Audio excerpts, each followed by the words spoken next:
الحمدللہ نحمده ونصلي ونسلم على سيدنا ومولانا محمد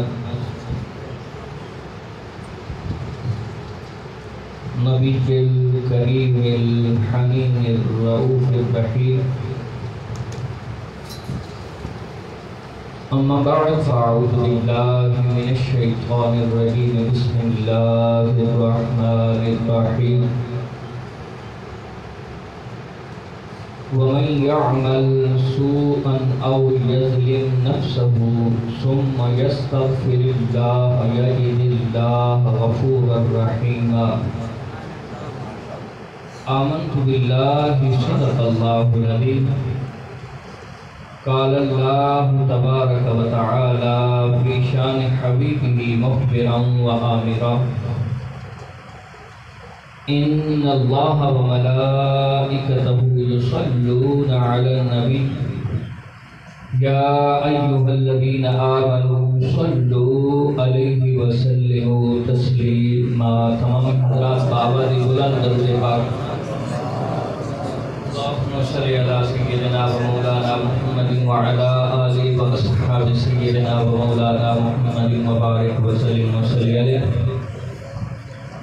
الصلاة والسلام عليك يا رسول الله وعلى آلك وأصحابك يا حبيب الله الصلاة والسلام عليك يا شفيع المذنبين وعلى آلك وأصحابك يا رحمة للعالمين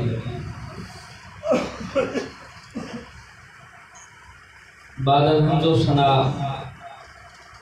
نہایت واجب الاحترام دوستو بزرگوں عزیز ساتھیوں، میں اور آپ چاچا صالح محمد کی والدہ محترمہ کے ایصال ثواب کی محفل میں جمع ہیں۔ دعا گو ہوں کہ رب کائنات مرحومہ کو جنت الفردوس میں اعلیٰ مقام عطا فرمائے۔ اللہ رب العزت مرحومہ کو آقا کریم علیہ السلام کی شفاعت کبریٰ نصیب فرمائے۔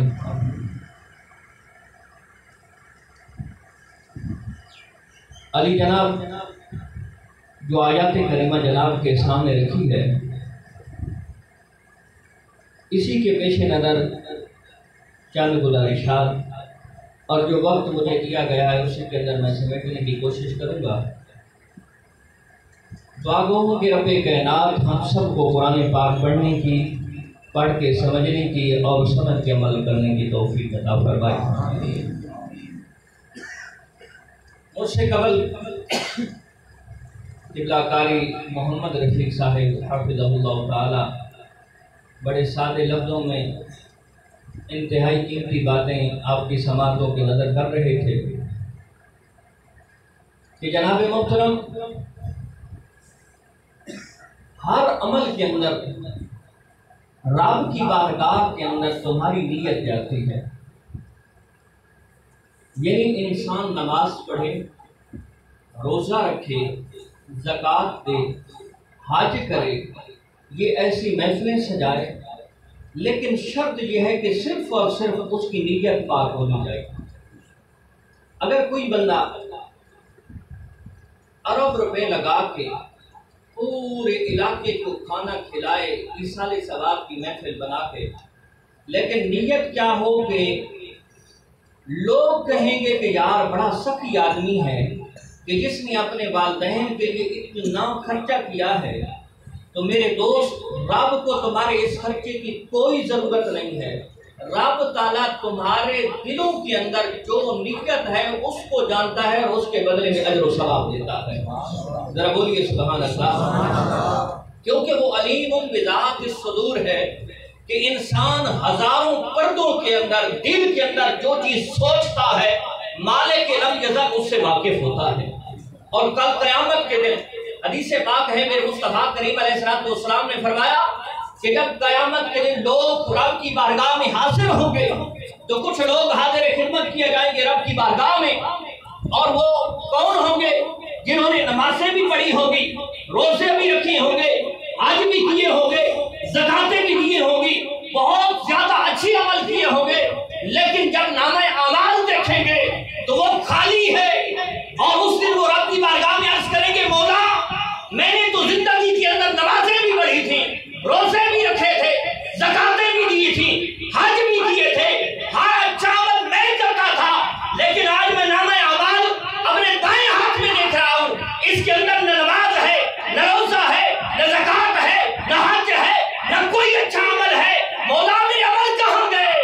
تو رب کائنات انسان کو اس دن فرمائے گا کیا تو نے میرے لیے کیے تھے؟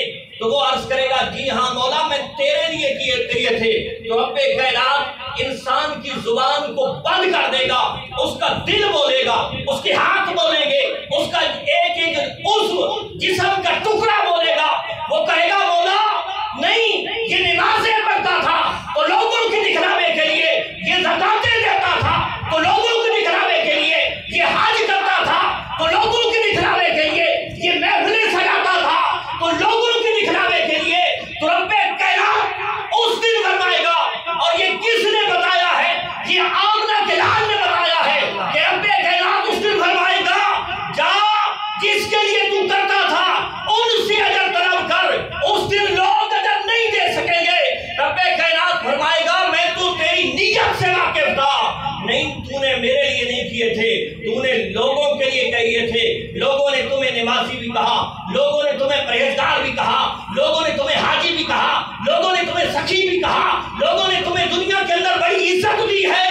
اب ان جو اعمال تھے ان کا اجر تمہیں دنیا میں مل گیا ہے، قیامت میں کوئی تمہارا حصہ نہیں ہے۔ یعنی رب کی بارگاہ کے اندر، اور بخاری کی پہلی ہی حدیث انما الاعمال بالنیات، اعمال کا دار و مدار نیت ہوتی ہے۔ اور رب قربانیوں کے بارے میں بھی ارشاد فرماتا ہے نا کہ رب کی بارگاہ کے اندر تمہارا یہ گوشت، یہ خون نہیں پہنچتا، یہ جو تمہارا دل کا تقویٰ ہے یہی چیز پہنچتی ہے۔ اب توجہ کیجیے، یہ ہر عمل کے اندر ہے۔ ہماری تو سوچیں بھی بڑی عجیب ہو چکی ہیں۔ آج ہم نمازیں پڑھتے ہیں لیکن برائیوں سے نہیں رکتے، آج ہم حج کرتے ہیں لیکن اس کے باوجود ہماری طبیعتیں تبدیل نہیں ہوتی، آج ہم ایسی محافلوں کے اندر آتے ہیں، بعض و نصیحت سنتے ہیں لیکن جو ہی اس دیوار سے باہر نکلتے ہیں پھر اسی طرح ہیں۔ کیوں؟ کہ ہماری نیتوں کا فطور ہے، ہماری نیتوں کا فطور ہے۔ جس دن یہ نیتیں صحیح سالم ہو گئی، جس دن ان نیتوں کو صحیح رستہ مل گیا، پھر انسان نماز پڑھے گا تو سرور ملے گا، انسان زکات دے گا تو اس کے مال کے اندر برکت آ جائے گی، انسان حج کرے گا تو اس کا چہرہ بھی بتائے گا کہ واقعی حاجی ہے، انسان کوئی بھی عمل کرے گا اس کے دل کو سکون، اطمینان اور قلبی رب سے تعلق بنے گا۔ جس دن یہ تمہیں نیکی کر کے خوشی ملے اس دن سمجھو واقعتاً تمہاری نیکی رب کی بارگاہ میں قبول ہے۔ ذرا بولیے سبحان اللہ۔ اس وجہ سے تو ہمارا معاشرہ تباہ و برباد ہو چکا ہے۔ استاد صاحب صحیح فرما رہے تھے، ہم نے اگر جنازہ بھی پڑھنا ہے تو بتانا ہے، کوئی تو اس کو جا کے مل رہا ہے، کوئی تو پہلی صف میں کھڑا ہو کے مولوی کو ٹوک رہا ہے۔ صرف وجہ کیا ہوتی ہے کہ لوگ وہ رسا دیکھ لیں کہ خدا ہمارے جنازے پہ آ جاتا ہے۔ بھائی وہ رسا کے لیے نہیں، اللہ کے لیے کرو، اور جس عمل کو تم اللہ کے لیے کرو گے وہ رب کی بارگاہ میں قبول بھی ہوگا، اور اس کی وجہ سے تمہیں عزتیں بھی ملے گی، اور اس کی وجہ سے کل کملی والے کی شفاعت بھی نصیب ہوگی۔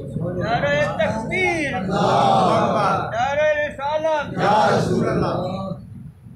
علی جناب اپنی نیتوں کو صحیح سلامت کریں۔ اس میں صرف آپ نہیں، میرا شعبہ ہم سمیت سب اس فتنے کے اندر مبتلا ہو چکے ہیں۔ اللہ رب العزت ہم سب کو عمل کی توفیق عطا فرمائے۔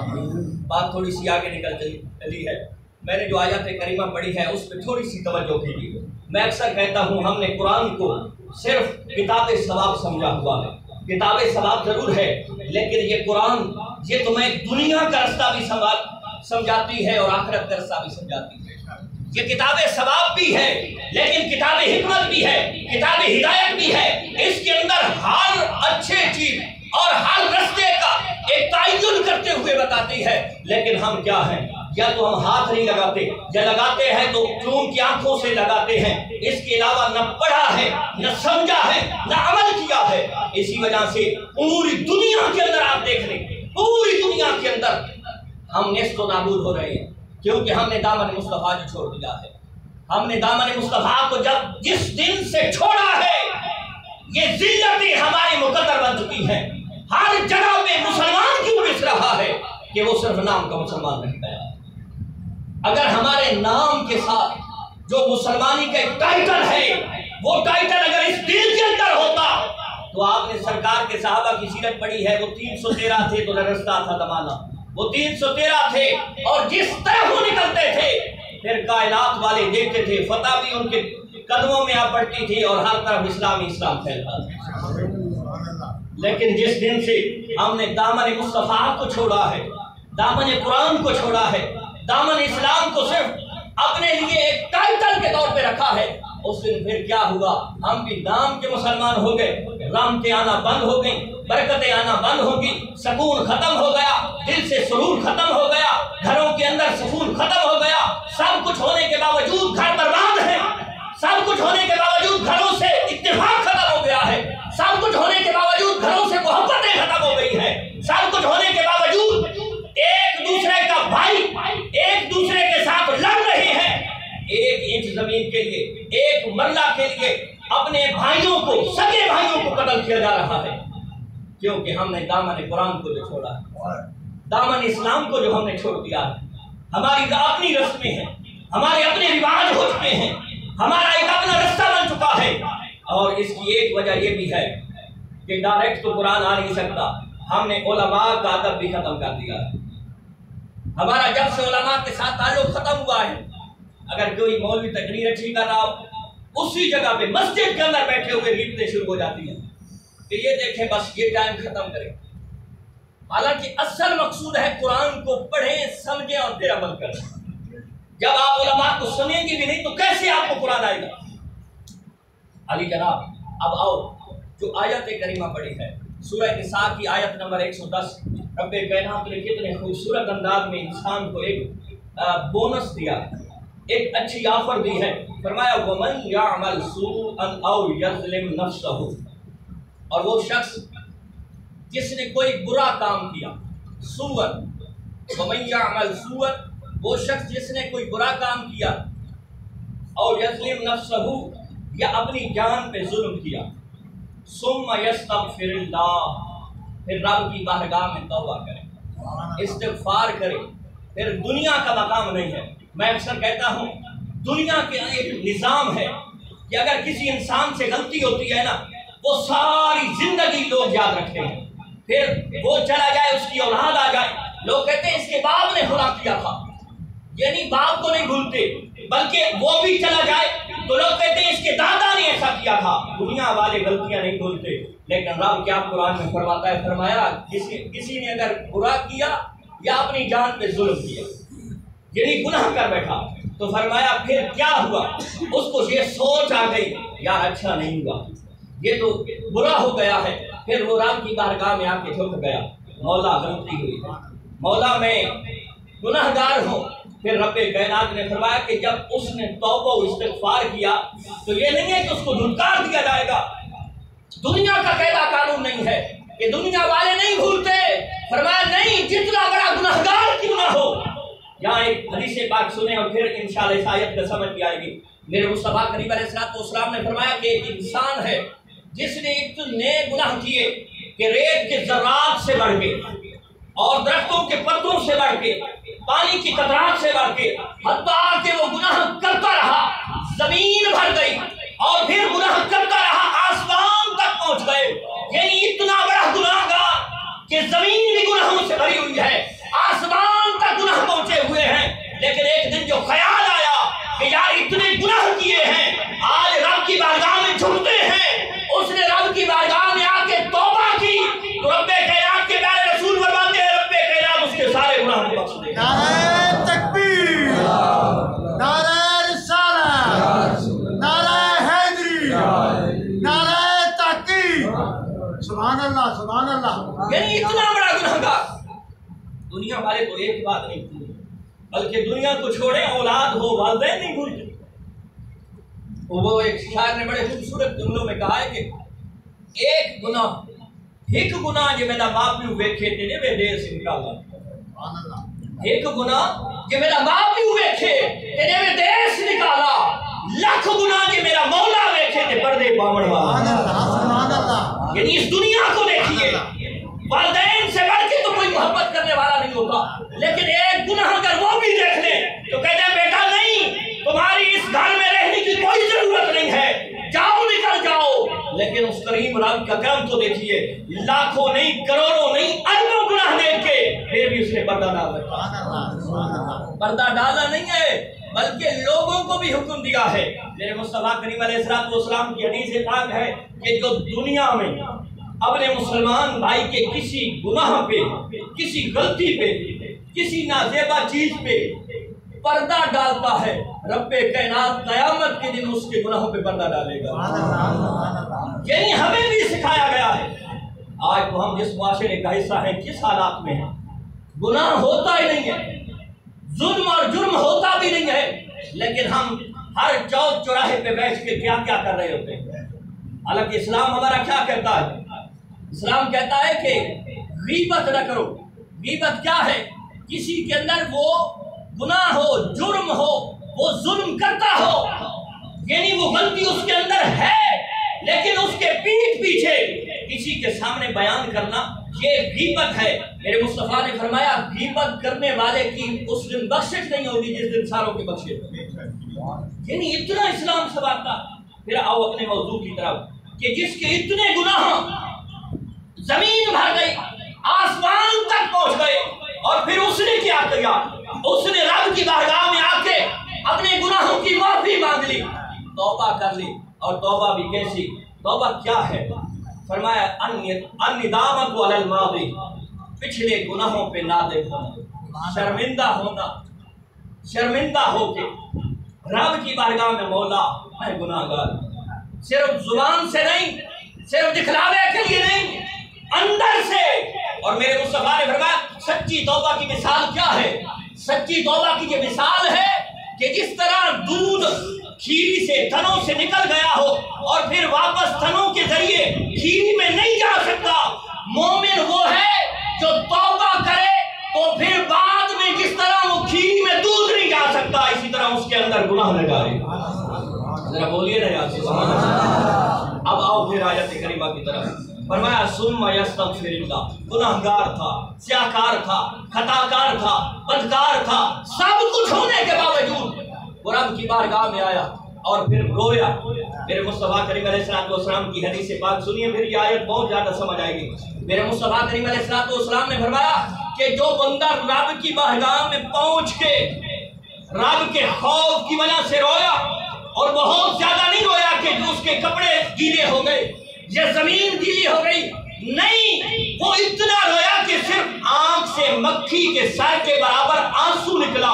فرمایا رب تعالیٰ اتنا کرم کرنے والا ہے، جتنا گناہگار تھا، جتنا سیاہکار تھا، جتنا خطاکار تھا، ایک مکھی کے سر کے برابر اس کی آنکھ سے آنسو نکلا، رب کائنات اس پہ جہنم حرام کر کے جنت واجب کر دیتا۔ لیکن یہ ایسی توبہ تو ہو۔ اب سمجھیے نا، وَمَن يَعْمَلْ سُوءًا أَوْ يَظْلِمْ نَفْسَهُ، جس نے برا کیا یا اپنی جان پہ ظلم کیا، پھر رب نے توفیق دی، پھر رب کی بارگاہ میں جو پہنچا، ثم یستغفر اللہ، آیا مولا گنہگار ہوں، سیاہکار ہوں، خطاکار ہوں، مولا تیری ذات رحمان ہے، تیری ذات رحیم ہے، مولا تیری ذات کریم ہے، میرے مولا تیری ذات فضل و کرم کرنے والی ذات ہے، تو میرا رب فرماتا ہے میں اسے خالی نہیں موڑتا۔ یاجد اللہ غفور الرحیم، جو توبہ کرنے آیا ہے، یاجد اللہ قرآن کا جملہ ہے، قرآن کا لفظ ہے، رب کائنات قرآن میں فرما رہا ہے جس نے گناہ کیا، ظلم کیا، پھر توبہ کی، یاجد اللہ، وہ اللہ رب العزت کو پائے گا۔ کیا پائے گا؟ غفور الرحیم، اللہ رب العزت کو مہربان اور بخشنے والا پائے گا۔ ذرا بولیے نا یار سبحان اللہ۔ اللہ رب العزت کو بخشنے والا پائے گا۔ اور پھر کوئی کہے نا کہ ہم کیوں توبہ کریں، ہم نے تو نمازیں پڑھی، روزے رکھے، زکاتیں دی، صبح شام ہم تو مسجد میں آتے ہیں۔ اب مجھے بتاؤ، نبی کریم علیہ السلام سے پڑھ کے تو جنتی کوئی نہیں ہو سکتا نا۔ جب سے کائنات بنی ہے اور جب تک کائنات رہے گی، یہ سب کو اگر جنت ملی ہے تو میرے مصطفیٰ کے تصور، کیونکہ کائنات میرے مصطفیٰ کے ذمہ کرم سے بنی ہے، میرے مصطفیٰ کے وجود سے بنی ہے۔ یعنی حدیث پاک ہے، میرے مصطفیٰ نے فرمایا کہ رب فرماتا ہے اے حبیب اگر تجھے پیدا کرنا مقصود نہ ہوتا میں اپنا رب ہونا بھی ظاہر نہ کرتا۔ بولیے نا یار سبحان اللہ۔ اب مجھے بتاؤ، آمنہ کے لال سے بڑا متقی تو کوئی نہیں ہو سکتا، پرہیزگار تو کوئی نہیں ہو سکتا، مومن تو کوئی نہیں ہو سکتا، مسلمان تو کوئی نہیں ہو سکتا۔ یعنی جتنے ٹائٹل ہیں، جتنے مقام ہیں، جتنے مرتبے ہیں، جتنی عزتیں ہیں، جتنے شرف ہیں، یہ تو میرے مصطفیٰ کے قدموں کا تصدق ہے۔ سبحان اللہ، میرے مصطفیٰ کریم علیہ السلام فرماتے ہیں کہ میں روزانہ 100 مرتبہ توبہ و استغفار کرتا ہوں۔ کتنی مرتبہ؟ 100 مرتبہ۔ اور یہاں ایک آپ کو وظیفہ بھی بتاتا چلوں، ہمارا علاقہ کیونکہ غربت سے بھرا ہوا ہے، کئی دوست حاضر ہوتے ہیں، کہتے ہیں مفتی صاحب بتائیں، گھر کے اندر بڑی تنگ دستی ہے، گھر کے اندر تنگ دستی ہے، غربت ہے، افلاس ہے، کچھ کما نہیں پاتا۔ آج میں نے حدیث پاک پڑھی ہے، میرے مصطفیٰ کریم علیہ السلام نے فرمایا کہ جو بندہ رزق کے اندر برکت چاہتا ہے، رزق کے اندر کشادگی چاہتا ہے اور اپنی تنگ دستی کو دور کرنا چاہتا ہے، وہ زیادہ سے زیادہ استغفار پڑھا کرے۔ یعنی ہم کوشش تو کرتے ہیں نا بھائی، بندے کا جو کاروبار ہے اس کے اندر برکتیں ہو، بندے کے پاس پیسہ مال و دولت آنا چاہیے، یعنی عزت کے ساتھ انسان کی زندگی گزرنی چاہیے۔ میرے مصطفیٰ نے ایک بہت ہی خوبصورت وظیفہ دیا ہے اور وہ ہے استغفار پڑھنا۔ لیکن یہ بھی اس وقت ہے جب بندہ فرض نماز بھی پڑھے۔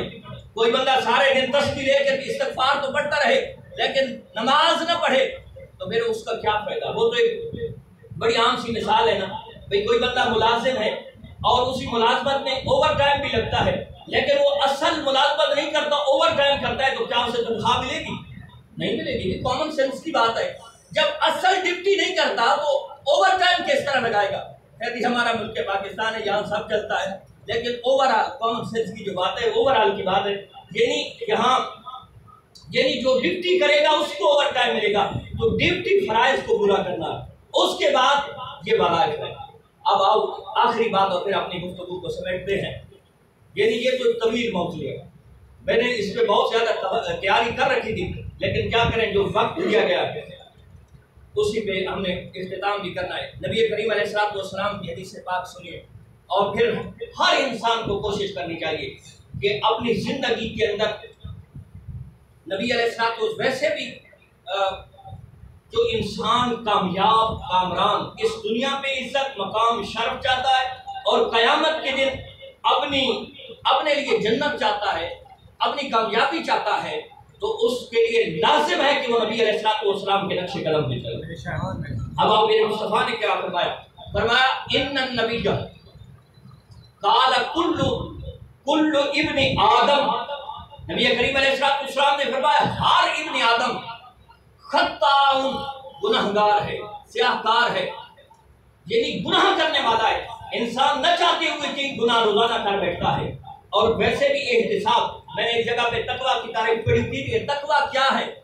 تقویٰ جس طرح ہم لوگوں کے بارے میں سوچتے ہیں کہ یار اس کے پاس پیسہ کہاں سے آ گئے، اس کے پاس اتنی دولت کہاں سے آ گئی، یہ بندہ پتہ نہیں کہاں سے کما رہا ہے، یار اس کے پاس اتنا مال کہاں سے آ رہا ہے۔ فرمائے یہی چیز اپنی ذات کے بارے میں سوچنا، اسی کو تقویٰ کہتے ہیں۔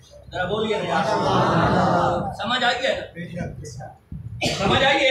ہم لوگوں کے بارے میں تو بہت زیادہ سوچتے ہیں کہ یار یہ تو غریب آدمی تھا، اس کے پاس اتنا پیسہ کہاں سے آ گیا، اس کے پاس اتنی دولت کہاں سے آ گئی۔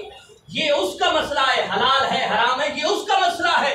لیکن یہی چیز اپنی ذات کے بارے میں سوچنا کہ یہ جو میں پانی پی رہا ہوں یہ کہاں سے آ رہا ہے، یہ حلال کا ہے یا حرام کا ہے، میں جو لقمہ کھا رہا ہوں یہ حلال کا ہے یا حرام کا ہے، یہ جو میں نے کپڑے پہنے ہوں یہ حلال کیا ہے یا حرام کیا ہے، جس مال و دولت سے میں اپنی اولادوں کی نشو و نما کر رہا ہوں، ان کی پرورش کر رہا ہوں، یہ حلال کا ہے یا حرام کا ہے، یہی چیز سوچنا۔ فرمائے جو بندہ احتساب کرتا ہے یہی چیز سوچتا ہے، رب کائنات اس کو متقی کر دیتا ہے۔ کیونکہ تقوی کی اصل بنیاد تو رزق حلال و طیب ہے۔ کوئی حرام بھی کھائے پھر 100 حج کر لے، ہر روز زکاتیں دیتا پھرے، ہر روز صدقہ و خیرات کرتا پھرے، لوگ تو اسے حاجی زکاتی کہہ سکتے ہیں لیکن رب کی بارگاہ میں نہیں ہے جب تک کلی توبہ نہیں کرے۔ لیکن یہ دنیا ہے، عجیب صورتحال ہے۔ تو آخری بات اور پھر اپنی گفتگو کو سمیٹتے ہیں کہ ایسی محافل میں آنے کا ایک مقصد یہی بھی ہوتا ہے کہ اپنی اصلاح کی جائے، اپنے آپ کا یعنی اس دل کے اندر گریبان کے اندر جھانک کے دیکھا جائے کہ یار میں کس رستے میں چل رہا ہوں، چاہے امیر ہو غریب ہو، جس قوم کے ساتھ ہو، سردار ہو یا غلام ہو، جو بھی ہو موت نے تو آنا ہے۔ جس کے اندر روح آئی ہے، بلکہ روح کے علاوہ جو کچھ زمین پہ آیا ہے اس نے فنا ہو جانا ہے، ایک ذات رب کی رہ گئی۔ اور ایسے لوگ بھی اس دنیا سے چلے گئے، ایسے لوگوں کی قبریں موجود ہیں جو کہتے تھے میں چلا گیا تو میرا گھر کیسے چلے گا، میں چلا گیا تو میرا خاندان کیسے چلے گا، میں چلا گیا تو شہر کا کیا بنے گا، میں چلا گیا تو اس ریاست کا کیا بنے گا۔ میرے دوست، ایسے لوگوں کی بھی قبریں موجود ہیں، اور پھر قبروں کے اندر ان کی حالت دیکھیے کہ جن کے کپڑوں پہ کبھی گرد و غبار، یہ کھیپ نہیں آتی تھی، آج ان کی قبروں کے حالات کو دیکھیے۔ قبریں اسی کی زندہ ہوتی ہیں کہ جنہوں نے رب کی بارگاہ میں اپنی پیشانی کو جھکایا تھا، وہ جس قوم سے ہو، جہاں کا رہنے والا ہو، جس حلی اور شکل کا ہو، جس طرح کے کپڑے پہننے والا ہو، پھر کائنات کے اندر اس کی اولاد رہے یا نہ رہے، ان کی قبریں زندہ رہتی ہیں۔ ایک ہی مثال ہے حضور داتا گنج بخش رحمۃ اللہ تعالی علیہ، حضرت سیدنا علی بن عثمان رضی اللہ تعالیٰ عنہ حجویری، جن کو اس دنیا کو چھوڑے ہوئے بھی 1000 سال گزر گیا۔ کتنا؟ جس سال میں دور حدیث کر رہا تھا لاہور کے اندر، اس سال 976واں عرس تھا حضور داتا گنج بخش رحمۃ اللہ علیہ۔ اب مجھے بتاؤ، حضور داتا گنج کی اولاد ہے کہ ساری؟ نہیں۔ اولاد کے بارے میں تو اختلاف ہے کہ تھی بھی تھی یا نہیں، لیکن جب جائیں لاہور سارا بند ہو سکتا ہے، وہ کبھی بھی جائے، رات ہو، دن ہو، صبح ہو، شام ہو، دوپہر ہو، جس وقت جائیں، لیکن داتا کی قبر کے پاس لوگ قرآن اور سرکار کی حدیث پڑھ رہے ہوتے ہیں، کیونکہ جنہوں نے رب کو جو راضی کیا۔ اب 1000 سال گزرنے کے باوجود ان کی قبریں زندہ ہیں۔ والی صاحب، یہ توبہ کر کے جائے۔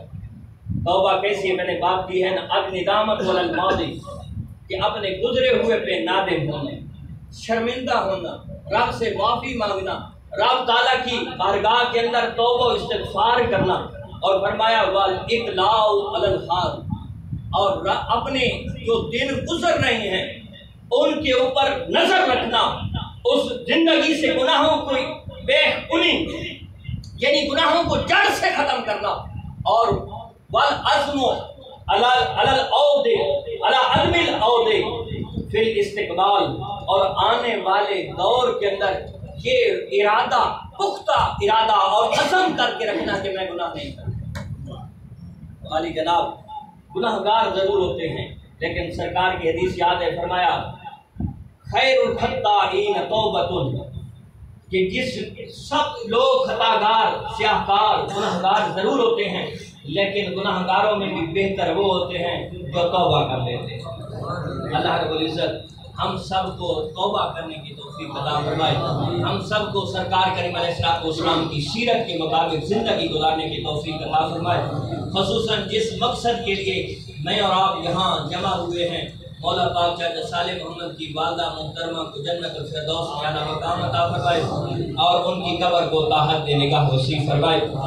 اللہ رب العزت ہم سب کو اسی طرح والدین کے ساتھ محبت کرنے کی توفیق عطا فرمائے۔ میرے ایک دوست ہیں، ان کے والدین فوت ہو گئے، تو ایک دن بیٹھے تھے، تنخواہ پہ آئی نا، تو بیٹھے ہوئے تھے، تو وہ حساب لگا رہا تھا، میں تو ویسے بیٹھا ہوا تھا۔ اس نے لکھا یہ اماں کے، یہ بابا کے، تو جب حساب کر لیا نا، تو کیونکہ میرا دوست تھا، میں نے پوچھا یار یہ اماں بابا تو فوت ہو گئے، پھر ان میں تنخواہ کا ان کے لیے حصہ رکھنا۔ اس نے کہا جب سے فوت ہوئے ہیں مولا نے یہ توفیق دیا کہ میں حسب توفیق ہر مہینے ان کے لیے پیسے رکھتا ہوں، یعنی ان کے نام پہ صدقہ کر دیتا ہوں۔